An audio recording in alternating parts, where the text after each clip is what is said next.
जिस गुरु के पास है वहीं सब कुछ मिल जाएगा, जिस पति पत्नी के पास है वहीं सब मिल जाएगा, जिस स्थान में, घर में, आश्रम में रह रहे हैं वहीं सब मिल जाएगा, जिस शरीर में रह रहे हैं उसी शरीर में मिल जाएगा। लेकिन उसके लिए क्या होना पड़ेगा? अंतर्मुखी। और उसके लिए साधन क्या करना पड़ेगा? ब्रह्मचर्य। तो इतना बड़ा उपदेश यहाँ पर ऋषि ने दिया है कि तुम बाहर मत भटको, यहां से वहां जाने की लालसा को समाप्त करो और क्या करो? तुम अंतर्मुखी बनो। अरण्य अयन का मतलब ये नहीं है कि कहीं जाके अरण्य में रहने लग जाएं। तो यहाँ से गए कुछ ब्रह्मचारी, तो फिर वो लौट के आ गए 2-3 साल में इधर ही आ गए, फिर बोल जी वहां नहीं मिला ब्रह्म, यही मिलेगा।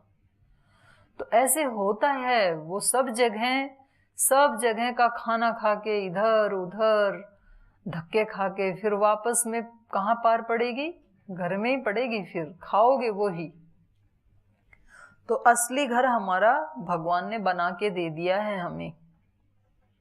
तो ये हमारा मोबाइल हाउस है जिसमें हम रहते हैं, चलता फिरता हाउस है, ये हमारा घर है, होम है, मोबाइल होम। इसी में ही ये कह रहे हैं निवास करते हुए तुम अपनी चेतना को अरण्ययन यदि करना है तो अरण्य नाम का जो सरोवर है ब्रह्मलोक में, द्युलोक में, वहां तक अपनी चेतना को लेके जाओ तो आपको वहां सोमरस की प्राप्ति हो जाएगी। सोम सवनः, वहां पर सोमरस, सवन होना माने चूना, बरसता है, टपकता है, चूता है, और वो अपराजिता है। उसको एक बार पा लिया तो फिर वहां किसी का अटैक नहीं हो सकता है, वो वहां उसको कोई जीत नहीं सकता है उस नगरी को। फिर सदा सदा के लिए आप भी क्या बन गए? अपराजित बन गए, कोई आपको जीत नहीं सकता है। तद य एव एतावरं च न्यं च अरणौ ब्रह्मलोके ब्रह्मचर्येण अनुविन्दन्ति तेषाम् एव एष ब्रह्मलोक तेषां सर्वेषु लोकेषु कामचारो भवति। तो कह रहे हैं तद यह जो साधक, तद यह एव ऐतावरम, तो जो इन दोनों को, किसको? अर्णौस, अरण्य नाम के, तद ये एतौ अरम च ण्यम च, इस अरण्य को अर्थात अर्णवौ समुद्रों को, ब्रह्मलोके ब्रह्मचर्येण अनुविन्दन्ति, ब्रह्मलोक में, ब्रह्मलोक मतलब जो हमारा ये गर्दन के ऊपर वाला जो भाग है, इस ब्रह्मलोक में ब्रह्मचर्येण अनुविन्दन्ति, ब्रह्मचर्य पूर्वक उसको खोजता है या प्राप्त करता है। तेषाम एव एष ब्रह्मलोक, उन्हीं के लिए ये ब्रह्मलोक है। ब्रह्मलोक में सबकी एंट्री नहीं है। ब्रह्मलोक में कौन प्रवेश कर सकता है? ब्रह्मचारी, केवल ब्रह्मचारियों के लिए है वो, बाकी के लिए नहीं है। तेषाम एव एष ब्रह्मलोकः, केवल ये ब्रह्मचारियों के लिए ही है। तो ब्रह्मचारी का मतलब व्हाइट ड्रेस पहनने वाले केवल, ऐसा नहीं है कि लाल वालों की भी छुट्टी। हाँ, कभी आप सोचोगे जी वहां तो हम जाएंगे, आप भी नहीं जा सकते। तो ब्रह्मचर्य चित्त की स्थिति है जो नित्य निरंतर ब्रह्म में ही विचरण करता है। ब्रह्म के अतिरिक्त उसको ना कुछ दिखता है, ना सुनता है, ना अनुभूति होती है। वो ब्रह्म में ही खाता है, ब्रह्म को ही खाता है, ब्रह्म से ही खाता है, ब्रह्म में ही सोता है, ब्रह्म के लिए ही सोता है, ब्रह्म के लिए ही जगता है, ब्रह्म में ही जगता है, ब्रह्म के लिए ही कर्म करता है, ब्रह्म से ही कर्म करता है। मतलब उसके हर पल हर क्षण वो किस में विचरण करता है? ब्रह्म में। उसका प्रत्येक कर्म, उसके प्रत्येक शब्द, उसका प्रत्येक आचरण वो ब्रह्म से है, ब्रह्म की शक्ति से, ऐसा वो मानता है। गीता का जो विभूति पाद है वो क्या बताता है कि सब कहीं मैं ही मैं हूं। और ये जब अनुभूति में आ जाता है तो फिर व्यक्ति ना अपनी विशेषता या दूसरे की विशेषता को उनका नहीं मानता है। अपने अंदर कोई विशेषता है तो क्या मानता है कि ये ईश्वर का है। और दूसरे में भी यदि कहीं कोई विशेषता दिखती है, किसी के पास धन है, किसी के पास ज्ञान है, किसी के पास ऐश्वर्य है, तो वो किसका है? ईश्वर का ही है, ब्रह्म का ही है, क्योंकि वहां बताया कि सब जगह तू मुझे ही जान। तो ऐसा जब उसकी आदत ही बन जाती है तो दूसरी चीज की एंट्री होती नहीं है स्वभाव में। तो स्वभाव से ही वो क्या हो जाता है, फिर ब्रह्मचारी हो जाता है। और वो जो खाता है उसमें भी उसी को देखता है, उसी की शक्ति से ये सब कुछ चल रहा है, सारा सिस्टम उसी का है, बाहर वाला भी अंदर वाला भी। तो ये जब अनुभूति में आ जाता है और ये अनुभूति दृढ़ हो जाती है। देखो बार बार हम जिन चीजों को सुनते हैं ना, वो फिर हमारे सिद्धांत, विश्वास, मान्यताएं बन जाती हैं। और जो हमारे सिद्धांत, विश्वास, मान्यताएं बन जाती हैं वो फिर बार बार करने से हमारी आदतें बन जाती हैं। और आदतें जब बन जाती हैं तो सारा फिर ऑटोमेशन पे आ जाता है, काम ऑटोमेटिक होता है। फिर आजकल तो बड़ी बड़ी जो कंपनियां हैं वो भी किससे चलती हैं, ऑटोमेशन से चल रही है ना। एक बार वो सिस्टम फिट कर दिया तो अब उसके बाद काम चल रहा है। तो ऐसे ही ईश्वर ने भी इस अपनी सारी सृष्टि को कैसे चला रखा है, ऑटोमेशन पे चला रखा है। जिसको आप संध्या में कहते हैं ना, ऋतंच सत्यम, ऋत और सत्य नियम काम कर रहे हैं। जैसे गुरुत्वाकर्षण नियम काम कर रहा है, ऐसे ही ईश्वर के ऋत नियम सारी सृष्टि में काम कर रहे हैं, सबके लिए काम कर रहे हैं, अमीर के लिए भी, गरीब के लिए भी, बहुत शब्द पढ़े हुए ज्ञानी के लिए भी, शब्द ना पढ़ने वाले अज्ञानी के लिए भी, गरीब के लिए भी, अमीर के लिए भी, किसी के लिए भी। अब मान लो छत से कोई भी छलांग लगाएगा तो वो नीचे गिरेगा कि नहीं गिरेगा।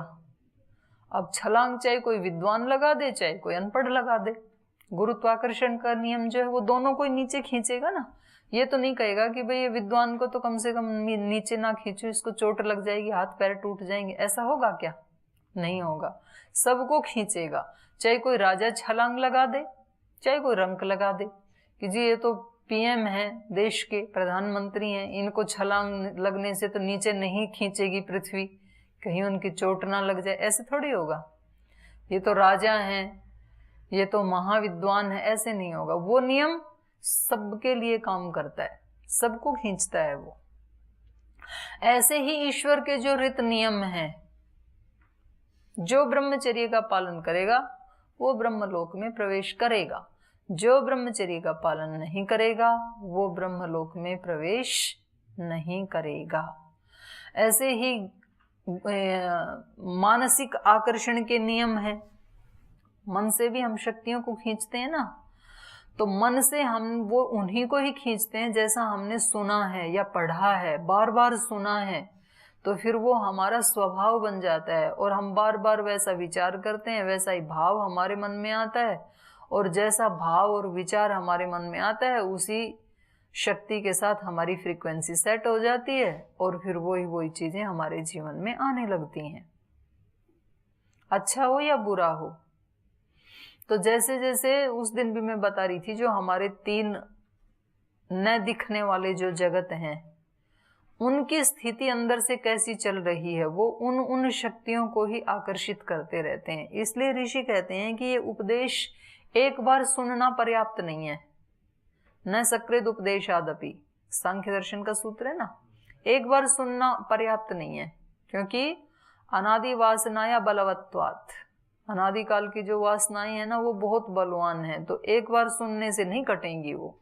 बार बार सुनो, बार बार सुनो, जैसा आप बनना चाहते हैं ना वैसा ही पढ़ो, वैसा ही सुनो, वैसा ही मनन करो, वैसा ही चिंतन करो, तो फिर आपका पक्का विश्वास जम जाता है। और वो विश्वास जो है वो फिर हमारी आदत बन जाती है, और फिर जैसी हमारी आदत बन जाती है तो वो फिर ऑटोमेशन पे चला जाता है हमारा लाइफस्टाइल, हमारा way of thinking, way of talking, way of feeling. जो हम बोलते हैं, सोचते हैं, महसूस करते हैं, चाहते हैं, वो ऑटोमेटिक चल रहा है हमारा, अभी भी ऑटोमेटिक चल रहा है। और वो चीजें आकर्षित होती जाती हैं हमारे जीवन में। तो एक बार तो प्रयास पूर्वक करना पड़ता है, कोई भी सिस्टम लगाने के लिए प्रयास करना पड़ता है ना कंपनी में, पर एक बार लगा दिया तो फिर सहज रूप से चलता रहता है। फिर तो सृष्टि के आदि में तो ब्रह्म ने भी तप किया और ये सारे सृष्टि में ऋत नियम लगा दिए। अब एक एक व्यक्ति को कौन देखेगा भाई, और कौन रजिस्टर लेके पीछे पीछे घूमता रहेगा कि इस व्यक्ति ने क्या सोचा, इस व्यक्ति ने क्या फील किया, क्या अनुभव किया, क्या बोला, अब इसका रजिस्टर में लिख देते हैं। तो इतने दिन तक ये इस भाव में रहा, अब इसको ये फल दे। अब इतना सारा कौन करेगा? तो एक सिस्टम लगा दिया। आप जैसा सोचेंगे, आप जैसे भाव उठाएंगे, आप जैसा अनुभव करेंगे, वो शक्तियां आपके जीवन में आती चली जाएंगी। तो ये ऑटोमेशन पे एक सिस्टम, इसको बोलते हैं लॉ ऑफ अट्रैक्शन। उन शक्तियों को हम आकर्षित करते हैं। ये आज का नहीं, ये तो उपनिषद काल का ऋषि कह रहा है, और उससे पहले वेद का ऋषि भी वही कह रहा है। और इसको किसी एक व्यक्ति ने नहीं, आज तक हजारों व्यक्तियों ने नहीं, लाखों व्यक्तियों ने उसका उपयोग किया है। और उन्होंने अपने अपने ढंग से पुस्तकें लिखी हैं, भाषणों में बताया है, अपने अपनी अनुभूतियां बताई हैं। जिन्होंने वेद दर्शन उपनिषद नहीं पढ़े उन लोगों ने भी बताया है। लेकिन ये किसको प्राप्त होगा? ये एतौ अरमचर्ण्यमच अर्णवौ, जो यहाँ पहुंचेंगे इस अर और ण्य नाम के सरोवर पर, अर्थात ब्रह्मलोक में, तेषाम एव एष ब्रह्मलोक, उन्हीं के लिए ये ब्रह्मलोक है।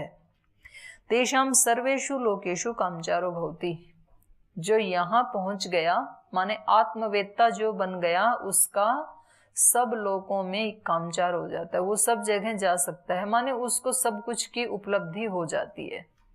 जिसने अपनी आत्मा को पा लिया, आत्मा को जान लिया, तो अब उसके लिए कुछ भी पाना शेष नहीं रहा, कुछ भी जानना शेष नहीं रहा। अब आगे उसी को और बता रहे हैं, और सूक्ष्मता में ले जा रहे हैं ऋषि। अथ या एता हृदयस्य नाड्यः ताः पिंगलस्य अणिम्नः तिष्ठन्ति शुक्लस्य नीलस्य पीतस्य लोहितस्य इति असौ आदित्यः। पिंगल एष शुक्ल एष नील एष पीत एष लोहितः। अथ या एता हृदयस्य नाड्यः, कह रहे जिस हृदय में उस आत्मा को ढूंढना है ना, उसमें सूक्ष्म नाड़ियां हैं। सूक्ष्म नाड़ियां जैसे सूर्य की किरणें हैं ना, दिखाई तो नहीं देती हैं, लेकिन सब जगह फैली हुई है ना, बाहर दिखती नहीं है, ऐसे धागे से लटकते हुए नहीं दिखते हैं ना, वो इतनी सूक्ष्म है कि दिखती नहीं है। ऐसे ही हमारे हृदय में सूक्ष्म नाड़ियां हैं। स्थूल हैं वो तो दिख जाती हैं, डॉक्टर को दिख जाएंगी जो नर्व्स हैं हमारी, लेकिन कुछ सूक्ष्म नाड़ियां हैं। अथ या एता हृदयस्य नाड्यता पिंगलस्य अणिम्नः, अणिम्नः माने अति सूक्ष्म, जिनको देखा नहीं जा सकता है। तो वो कैसी हैं? पिंगल, सुनहरी हैं, थोड़ी गोल्डन गोल्डन हैं, जैसे कि सूर्य की किरणों का कलर है ना। वैसे तो सूर्य की किरणों का कलर कैसा है? सतरंगी है, 7 रंग है ना, पर बाहर से देखने में कैसी लगती हैं? वो सुनहरी दिखती हैं। पिंगलः अणिम्नः तिष्ठन्ति, तो कह रहे हैं शुक्लस्य नीलस्य पीतस्य लोहितस्य इति असौ आदित्यः। तो ये जो शुक्लता का माने सफेदी का, नीले का, पीले का, लाल का, ये जो सोर्स है, जो मुख्य है, वो कौन है? असौ आदित्य है, ये आदित्य ही है। तो ब्रह्मांड में तो सूर्य और उससे निकलने वाली जो किरणें हैं 7 प्रकार की, नीली पीली शुक्ल जो भी हैं, और यहाँ पर आदित्य का मतलब आत्मा। ये जो आत्मा है उससे ही, उसी आत्मा की ही ये सूक्ष्म नाड़ियां हृदय से निकलती हैं।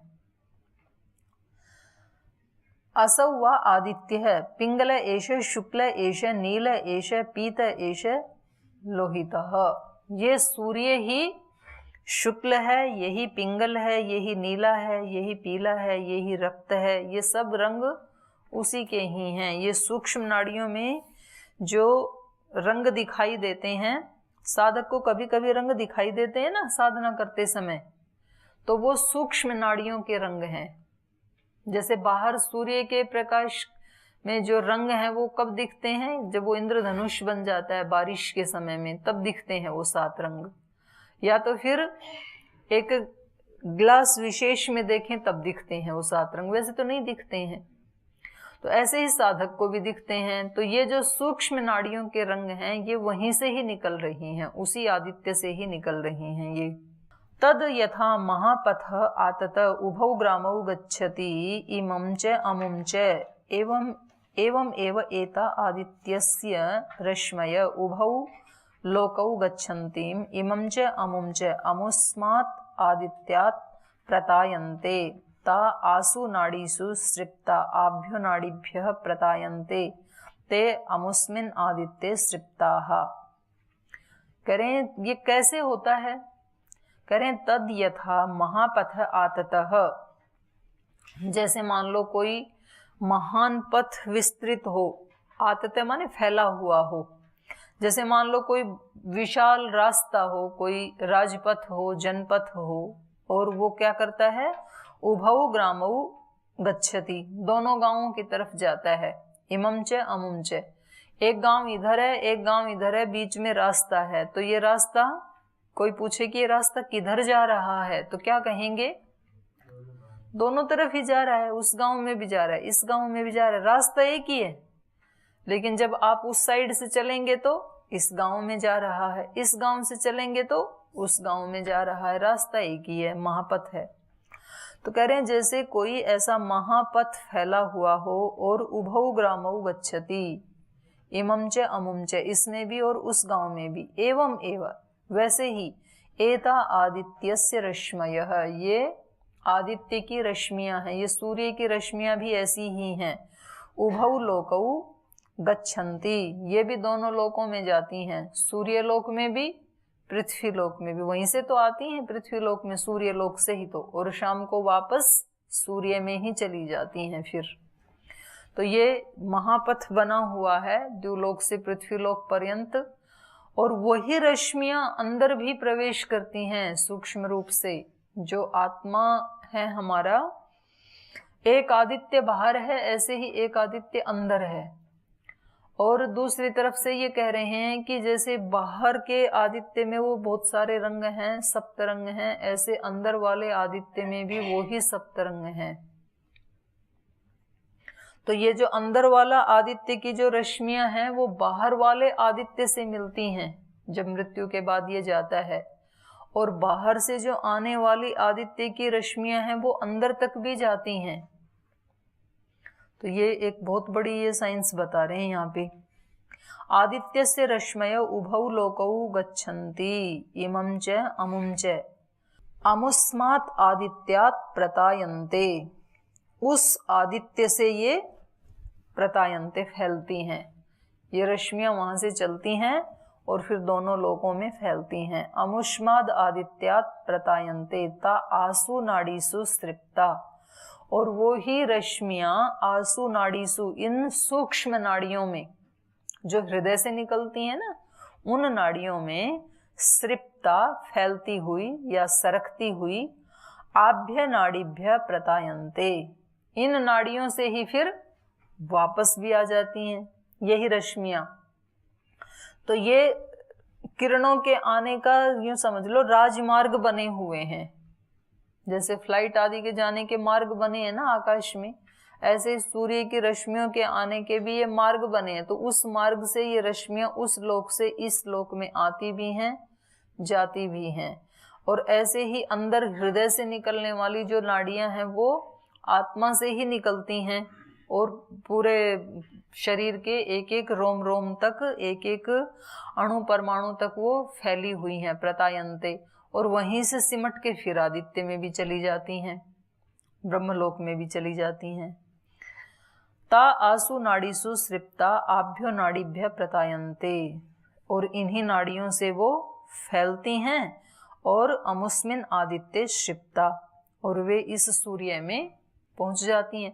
सूर्य से बाहर की तरफ फैलती हैं, बाहर से सिमट कर सूर्य में चली जाती हैं, फिर सूर्य से निकल के बाहर के लोक में फैलती हैं, फिर बाहर के लोक से सिमट के सूर्य में चली जाती हैं। ऐसे होता है।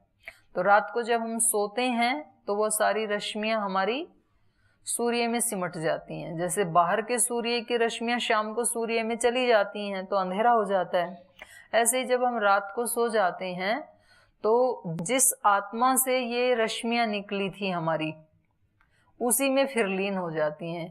माने हमारी चेतना जो है वो वहीं उसी सूर्य में ही लीन हो जाती है। उसी को अगले उसमें बता रहे हैं मंत्र में, तद यत्र एतत् सुप्तः समस्तः संप्रसन्नः स्वप्नं न विजानाति आसु तदा नाडीषु सृप्तो भवति तम न कश्चन पाप्मा स्पृशति तेजसा ही तदा संपन्नो भवति। कह रहे हैं तद यत्र एतत् सुप्तः, तो कह रहे हैं जहां जिस अवस्था में एतत् सुप्तः ये मनुष्य सोया हुआ होता है, तो वहां क्या हो जाता है, समस्तः, तो फिर ये समाहित हो जाती हैं सारी। एक तो होता है विग्रह पद, एक होता है समस्त पद मिला हुआ। तो अभी तो ये रश्मियां आदित्य से फैली हुई हैं, हृदय से निकल करके पूरे शरीर में, और बाहर की भी फैली हुई हैं। और रात्रि में जब ये सो जाता है तब क्या हो जाती हैं, ये समस्त हो जाती हैं, वापस आके मिल जाती हैं। समस्तः संप्रसन्नः, संप्रसन्न माने अत्यधिक प्रसन्न। सबसे ज्यादा व्यक्ति को सुख की अनुभूति कब होती है, गाढ़ निद्रा में सोता है। कभी कभी ठीक है अन्न आदि से भी होती है इसको, लेकिन किसी व्यक्ति को अन्न अच्छे अच्छे खिलाते रहो और सोने को ना मिले 3-4 दिन, तो फिर वो क्या कहेगा, वो कहेगा कि भले ही आप आज खाना मत खिलाओ लेकिन थोड़ी देर सो लेने दो। तो इसका मतलब है सोना तो खाने से भी ज्यादा सुख देता है।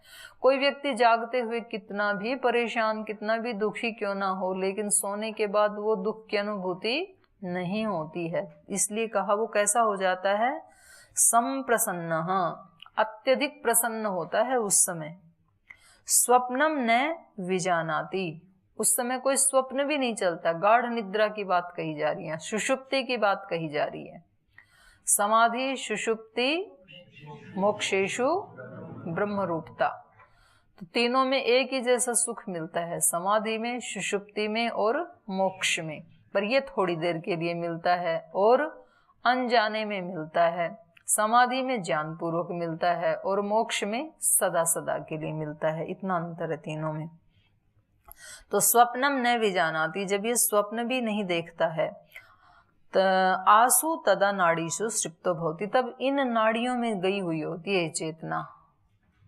ये जो सूक्ष्म नाड़ियां हैं ना, अभी हमारी चेतना कहाँ है, अभी तो स्थूल में है, स्थूल शरीर में है, स्थूल नाड़ियों में है हमारी। और जब हम सो जाते हैं तो ये चेतना कहाँ चली जाती है, स्थूल से उन सूक्ष्म नाड़ियों में चली जाती है। तो इस उन सूक्ष्म नाड़ियों में जाकर के फिर ये तृप्त हो जाता है, संप्रसन्न हो जाता है, समस्त हो जाता है, समाहित हो जाता है। तो तदा आसु नाड़ीसु सृप्तो भवति, तब ये इन नाड़ियों में फैल जाता है, सरक जाता है। तम न कश्चन पापमा स्पृशति, तब इसको कोई पाप स्पर्श नहीं कर सकता है, क्योंकि पाप की पहुंच कहां तक है, स्थूल तक है। उन सूक्ष्म नाड़ियों में आदित्य की जो सूक्ष्म रश्मियां हैं उसमें कोई प्रवेश नहीं कर सकता है। तो इसलिए यहाँ जो सोया हुआ व्यक्ति है ना, तम न कश्चन पापमा स्पृशति, स्वप्न तक तो पाप जा सकता है, लेकिन जो सुषुप्ति में जो व्यक्ति है, जब आत्मा है, तो उसको कोई पाप अब स्पर्श नहीं कर सकता है। तेजसा ही तदा संपन्नो भवति, क्योंकि तब वो तेज से संपन्न होता है। तेज से संपन्न माने अपने स्वरूप से संपन्न होता है। अथ यत्र एतद अबलिमानम नीतो भवति तम अभीत आसीना आहुर जानासि माम इति स यावत अस्मात् शरीराद अनुत्क्रांतो भवति तावत जानाति। तो कह रहे हैं इसीलिए अथ यत्र एतद अबलिमानम, तो जहां इस आत्मा को अबलिमानम माने इसकी निर्बलता को जो प्राप्त हो गया है, अबलिमानम नीतो भवति, जब इसकी चेतना या इसका शरीर अबलवान माने बलवान नहीं रहता है, निर्बलता को प्राप्त हो जाता है। अबलिमानम नीतो भवति माने जब ये निर्बलता को प्राप्त हो गया, तब तम अभीत आसीना, उसके चारों तरफ लोग बैठ जाते हैं, तो उसके चारों तरफ बैठे हुए लोग आहू उससे पूछते हैं, जाना सीमाम, आप मेरे को जानते हो, ऐसे पूछते हैं ना मरते समय। उसके चारों तरफ बैठ के लोग, वो हो गया बिल्कुल निर्बलता को प्राप्त, अब उसमें बल नहीं रहा, जाने वाला है। तो फिर सब चारों तरफ से पूछते हैं, आप मेरे को जानते हो, आप जानते हो मैं कौन हूं, ऐसे पूछते हैं लोग। स यावद अस्मात् शरीराद अनुत्क्रांतो भवति, जब तक वो इस शरीर से निकल ना जाए तब तक तो पहचान लेता है, निकल गया तो फिर नमस्ते फिर सदा के लिए। अथ यत्र एतत् अस्मात् शरीरात् उत्क्रामति अथ तैरेव रश्मि भी ऊर्ध्वम आक्रमते, और फिर यहां से निकल के कहां जाता है और कैसे जाता है वो भी बता रहे हैं। अथ यत्र एतद अस्मात् शरीराद उत्क्रामति, जब इस शरीर से उत्क्रमण करता है ये आत्मा, निकल जाता है, तब एतई एव रश्मि भी, इन्हीं रश्मियों के द्वारा, ये जो फैली हुई है ना रश्मियां आदित्य की पूरे ब्रह्मांड में, इन रश्मियों के द्वारा ही ऊर्ध्वम आक्रमते, ऊपर की ओर उठता है। रश्मियों से ही जाता है ऊपर, और कोई एरोप्लेन नहीं आता है उसको लेने के लिए, किसी के माध्यम से तो जाएगा ना। तो इसलिए ऋषि कह रहे हैं एतयेव रश्मि भी ऊर्ध्वम आक्रमते स ओम इति वाह उद्ध्वामीयते। तो वो इन रश्मियों के माध्यम से भी ओंकार की ध्वनि हो रही है, ऐसा माना ना, नासा के साइंटिस्टों ने माना ऐसा कि ये जो सूर्य की रश्मियां हैं इनमें निरंतर ओम ओम ऐसी ध्वनि आती है। तो कह रहे हैं उस ध्वनि के साथ एकाकार हो गई, ये जो आत्मा है ये भी उस ओम के साथ ही एकाकार हो गई। स ओम इति वाह उद्ध्वा उद्ध्वामीयते, ऊपर की ओर, ऊपर की ओर ये मरता है, मीयते माने प्राण त्याग देता है, ऊपर की ओर जाता हुआ प्राण त्याग देता है, उस ओम में ही लीन हो जाता है रश्मियों के माध्यम से। स यावत् क्षिपेत मनः तावद आदित्यम गच्छति इति एतद् वै खलु लोकद्वारम विदुषा प्रपदनम निरोधो अविदुषाम। तो ये कितनी देर में पहुंचता है फिर? यावत क्षिपेत मनः, जितनी देर में हमारा मन एक स्थान से दूसरे स्थान पे जाता है। तो कितनी देर लगती है मन को जाने में? सेकंड का भी कई 100वां हिस्सा, तुरंत पहुंच जाता है ना मन। तो इतनी ही देर में यावत क्षिपेत मनस तावद आदित्यम गच्छति, इतनी देर में तो ये आदित्य में पहुंच जाता है आत्मा रश्मियों के माध्यम से तुरंत। एतद् वै खलु लोकद्वारम, और उस आदित्य के पास जब पहुंच जाता है तो ये क्या है? ब्रह्मलोक का द्वार है आदित्य। तो वहां पर विदुषाम प्रपदनम, जो विद्वान हैं, जो ज्ञानी हैं, उनका तो उस द्वार से आगे प्रवेश हो जाता है। और निरोधो अविदुषाम, लेकिन जो अज्ञानी हैं, जिन्होंने अभी ब्रह्मचर्य से उस आत्मा को प्राप्त नहीं किया, जो आत्मवेत्ता नहीं है, उनका निरोध हो जाता है, उनको प्रवेश नहीं मिलता है फिर ब्रह्मलोक में, उस लोक में आकर के उनको रोक दिया जाता है। तो कल और इसके ऊपर थोड़ा सा चर्चा करेंगे, आज यही पाठ को विराम देते हैं।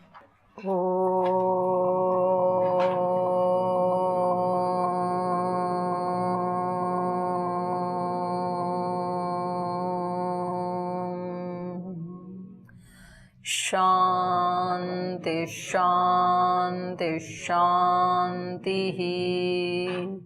श्री गुरुभ्यो नमः।